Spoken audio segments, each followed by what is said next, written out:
Let's take a look at this question. Write a short Python function that takes a sequence of integer values and determine if there is a distinct pair of number in the sequence whose product is odd. Okay, so first of all, let's build a function. Let's define a function named is distinct, which is passing a values parameter. Okay, now and the rest of question is asking is that determine if there is a distinct pair of number in the sequence whose product is odd. Okay, so for being for being odd, odd in terms of product. Okay, in terms of product, there is one condition. Okay, if there is two number whose product is odd, then the the both numbers should be odd. Okay, then the both numbers should be odd, because let's take an example. One is odd. If I multiply it with 3, it will result me 3. Okay, and if I multiply 3 into 5, okay, which is odd number, it will result into 15, which is odd. But what if I multiply 3 into 2? What if I multiply 3 into 2? It will result into 6.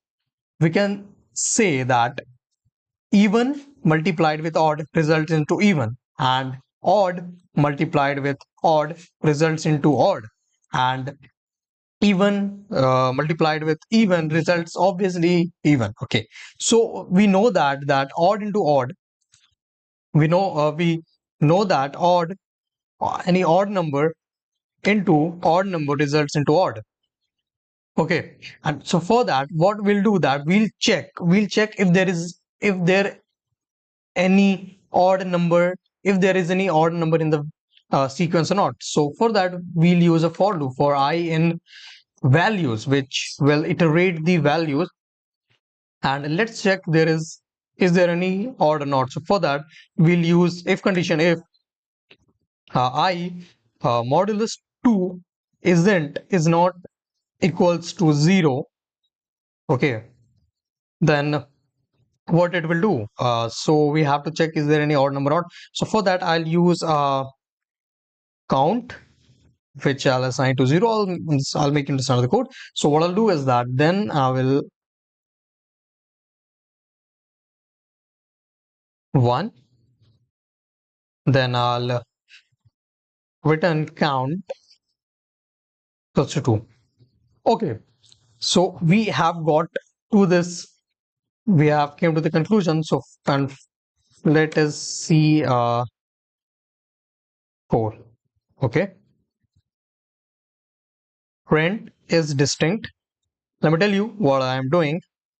Values. Okay, so let us print, man, this should be true. This should be true because there is two number here, 1 and 3, which results into odd. Okay, which results into which product is odd. Okay, it should come true. Okay, so there is an, oh sorry man, there is this error. Yeah, we got true. Okay, and for that we can do another thing, that let us say there is no any 3, and now we have only one odd number and there is no any odd number, so we cannot get any uh, number, we cannot have any number whose product be odd. Okay, so 1 into 2 results into 2, 1 into 4 results into 4, which is even, and 2 into 4 results into what will say even. Okay, so this should come values 2, yeah, C false. So what I've done here is that I have defined a function named is distinct, which is passing the value which has parameter values, which has all the sequence of number. Then I have a count.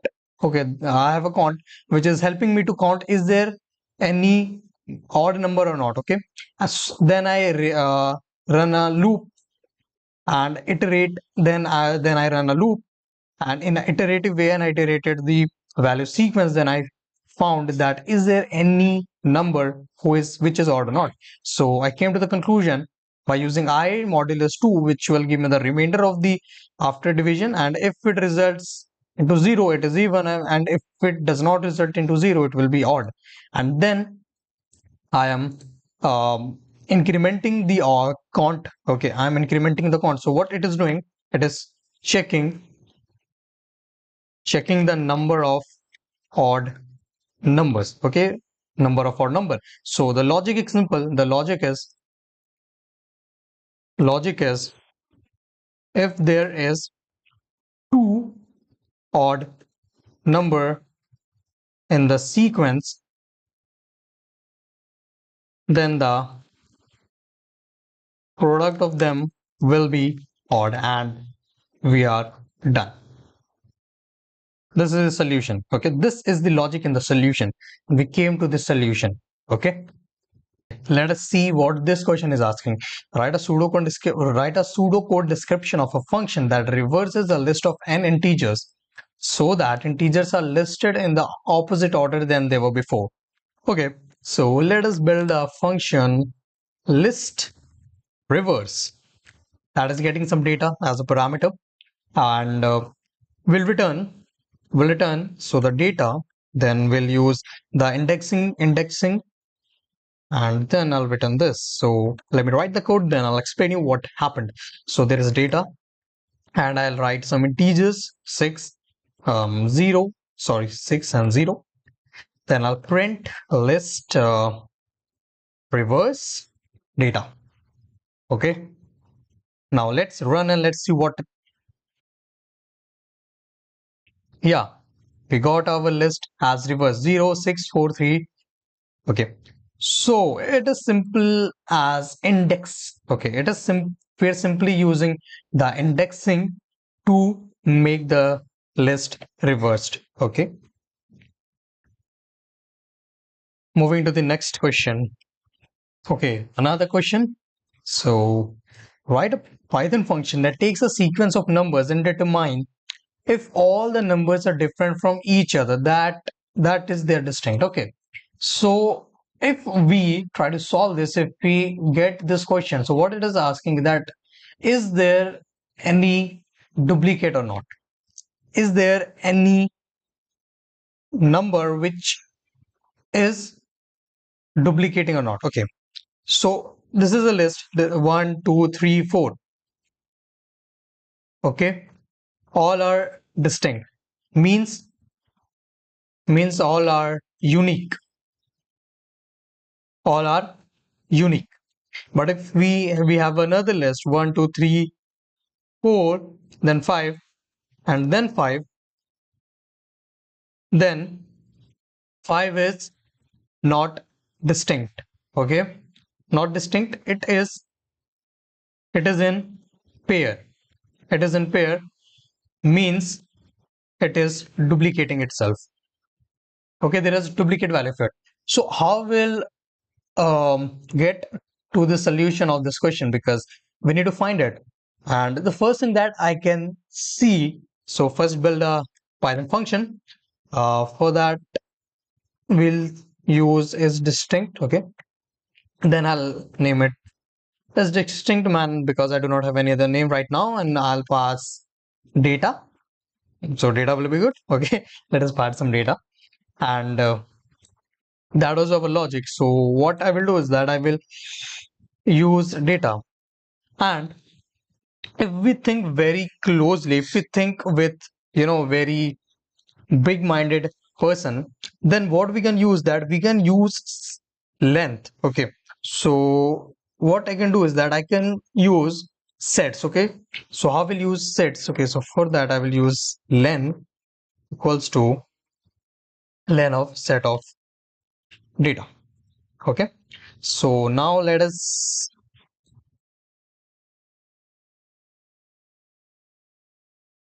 bring it here, and I'll must print it for you, man. Let's print and is distinct, and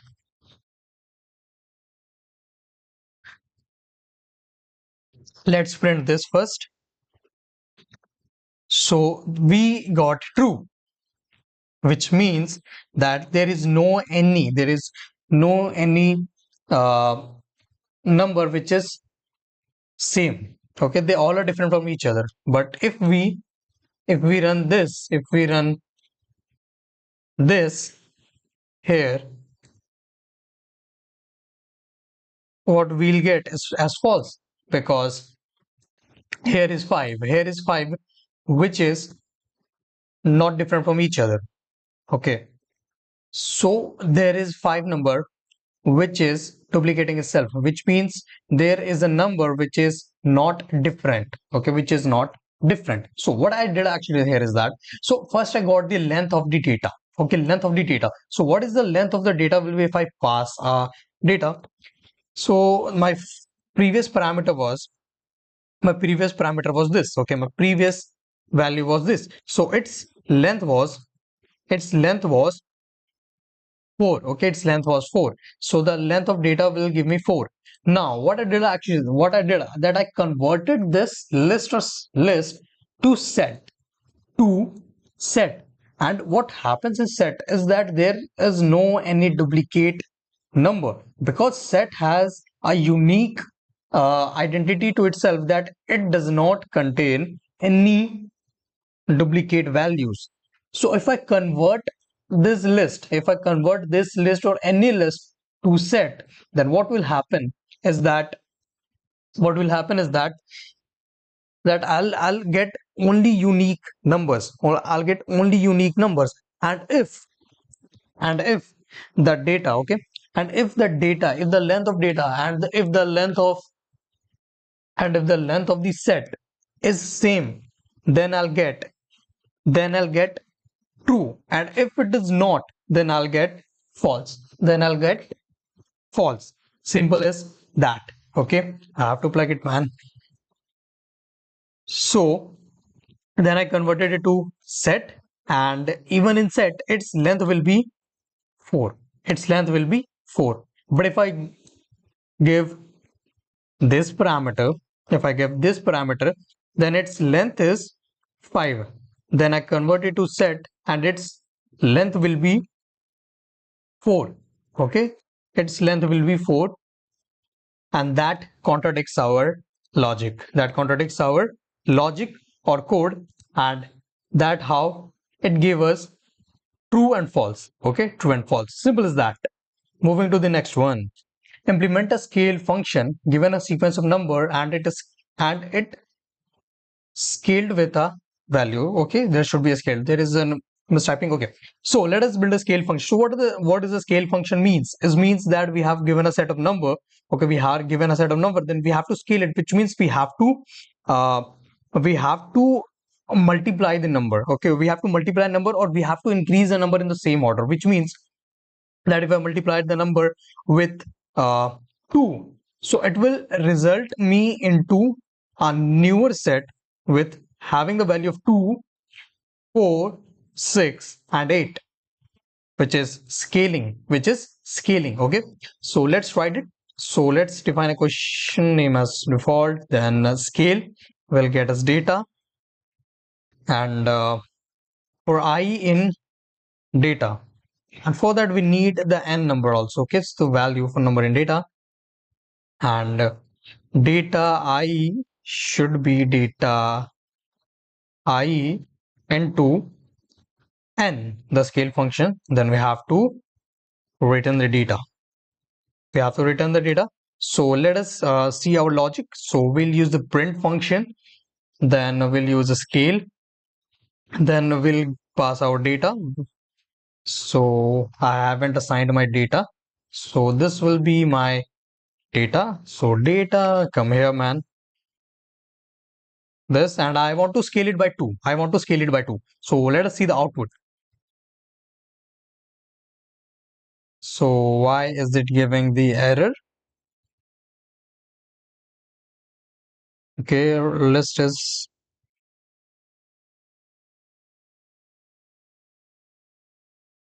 so I did a mistake that I have to use len here. Okay, len here, and then in len range, because I want to run not into the sequence of number, but through its position. Okay, so now let's do to the scale. We got our sequence as a scaled, and what if I do it by 3? I'll get 3 times. Okay, I'll get 3 times. Simple as that. So what I did actually that I built a function named as a scale. Then I got two parameters. First one is data, which is the sequence, the same thing as we need. Then the second one was the parameter that the scale value that we want to scale with. Okay, then I ran a loop in the length of the data, which was 4 here. So the loop ran 4 times.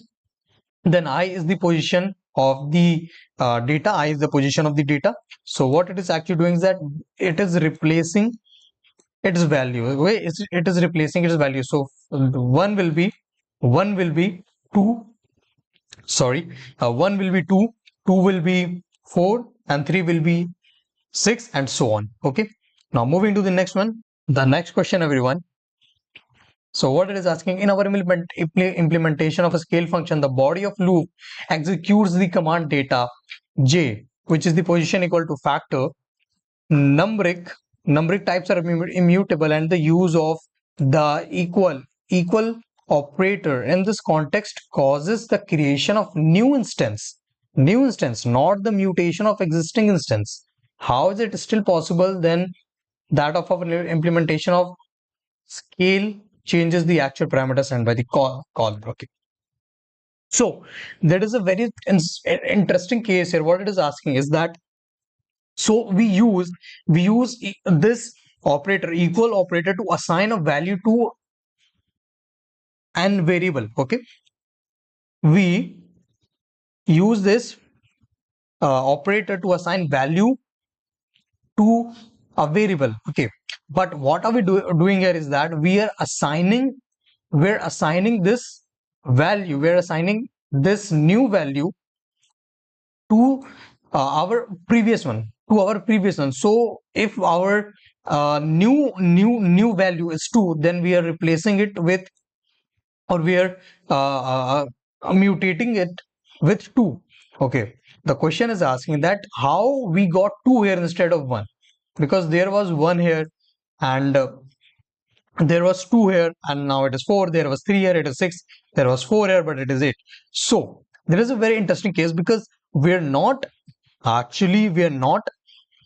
mutating. Okay, and that is very right, because numbers are immutable. We cannot mute it. Okay, they're immutable, which means we cannot change it. If there is 1, we cannot change it to 3. We can assign a new value, a new value but we cannot actually change the number. Okay, so that in the scenario, what we have actually done here is that we did not actually change 1. What we did is that we replaced it with the new value. Okay, we replaced it with the new value, which was 2. Okay, so I have written something for you, my friend. So the integers are immutable, but the lists are, okay, okay, are mutable. Okay, they can be changed, and they can be iterated, they can be manipulated. Okay, so we're replacing the previous element with the new created one. Okay, the element we have created new, which was the scaled one, then we replaced it, and we are not changing the actual parameter sent by the user, but we are replacing it with the new one. Okay, so we're not actually changing 1 to 2, but we are taking 1 here and taking 1 out from here, and we are putting 2 here. Okay, that was it. If you have any doubt, comment down below. Okay.